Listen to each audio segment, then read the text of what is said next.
Welcome to Golden and Blue, everybody, home of the college football fan. And don't forget about the checklist. Hat check, sunglasses check, Pepsi check, notes check, sources check, and thick skin is a check. And don't forget to sing gear to represent your team and yourself in my background. Send it to P.O. Box 360, Liberty, South Carolina, 29657, and get yourself a shout out. On to the next video. In case you're wondering, these are the teams that we don't have represented for the mini helmets. As you can see, we actually have quite a few big brands that's not represented here at Golden Blue. I do know that Nevada and Cincinnati are on their way as far as mini helmet representation. So get your team represented here on Golden Blue. We're about to hit 13,000 subscribers. And you already know what time it is, so might as well sit down, brace yourself, and buckle up because you are entering the speculation zone. Sorry guys, this is not going to be a Get It Gang video. If you don't know what the Get It Gang is, it's basically a name that I came up with for the group of people that leave video ideas in the comment section of my video. So if you think you have a good video idea, leave it in the comment section of my videos and I just might use it on my next video. But not on this video.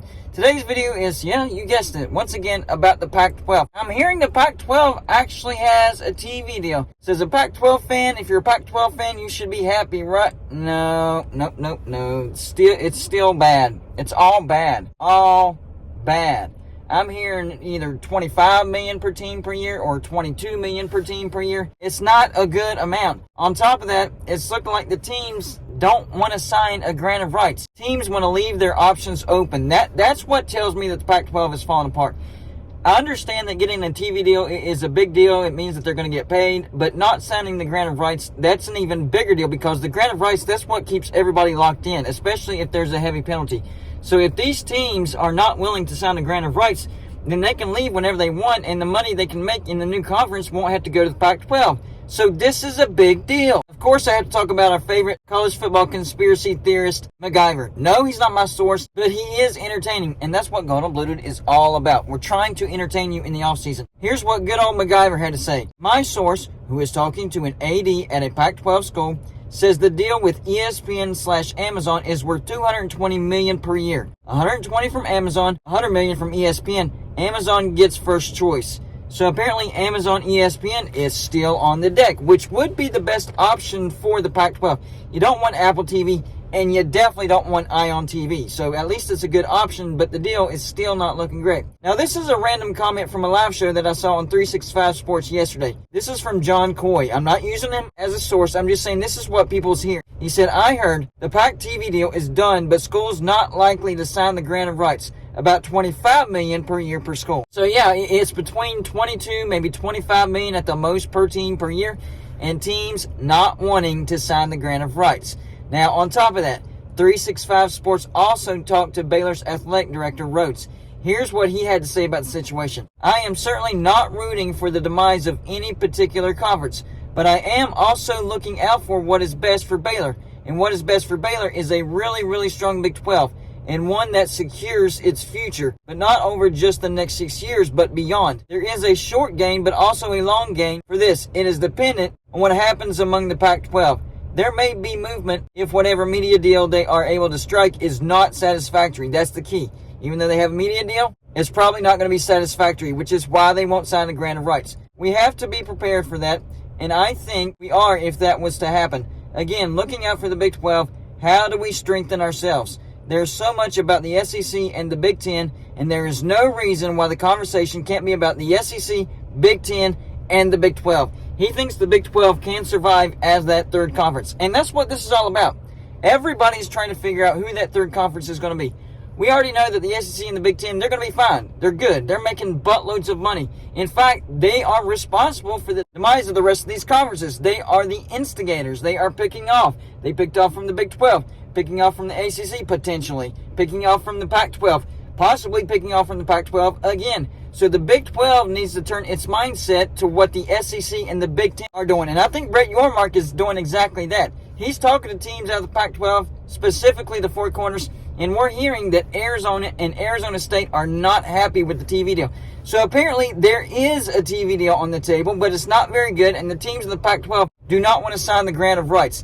That's a problem for the Pac-12. If you're a Pac-12 fan and you want to stay in the Pac-12, and you want the Pac-12 to remain relevant, these teams have to sign that grant of rights. That's a major, major deal. Step one is getting a TV deal. So after you clear that hurdle, you have to get these teams to sign that grant of rights. If they don't sign the grant of rights, then the TV deal really doesn't mean that much. It just means they'll stay until they want to leave. They are not locked in until a certain amount of time. So it's great. You get a TV deal. Not a good one at all, like 22 to 25 million per team per year, if these reports are correct. But I also heard yesterday that Oregon State and Arizona State athletic director, they said that there's no TV deal on the table as of right now. So there's still a possibility that there's not even a TV deal on the table right now. So there's two options for the Pac-12, and both of them are bad. The first option, there's no TV deal on the table. And remember this, the Pac-12 only has 1 year left on their current TV deal. After June of 2024, it's a free-for-all. They don't have a TV deal. They will not get paid to play football on TV in front of anyone, and that's a bad thing. So first things first, lock down the TV deal.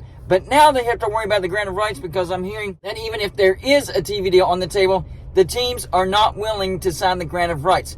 And I'm sure some teams are and some teams are not. My question is, what teams are not willing to sign the grant of rights?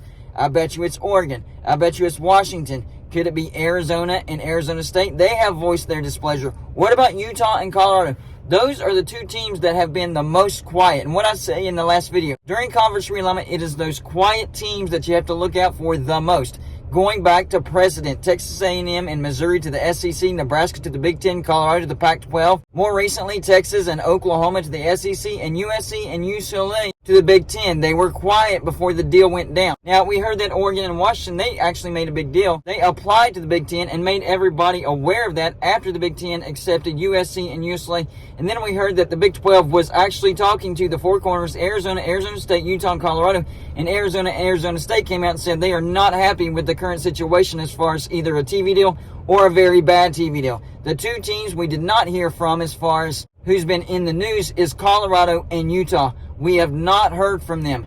Now, I think Washington State and Oregon State hold a little bit of value for the Big 12 as well. Remember, Brett Yormark, he wants that Pacific time zone. Well, if he can't land Oregon and Washington, the next best choice would be Oregon State and Washington State. Cal and Stanford really doesn't help the Big 12. They do not have good football brands, and the Big 12 is not an academic conference. Cal and Stanford would help the Big 10 because they are an academic conference and they share their resources, and Cal and Stanford have tremendous resources whenever it comes to academics and research. So they would fit in the Big 10, not in the Big 12. So the next best option would be Oregon State and Washington State. But if they can't get anybody out of the Pac-12, that's when you look at your Fresno States and your San Diego State. By the way, why hasn't it been announced that the Pac-12 has invited and accepted San Diego State and SMU? We've been hearing that news over the past, 3-4 weeks? Day after day after day, still no announcement. Are they waiting on the TV deal to actually be done before they announce that as well? Or is that one of the things holding things up? I don't know, because we're not hearing things from the Pac-12.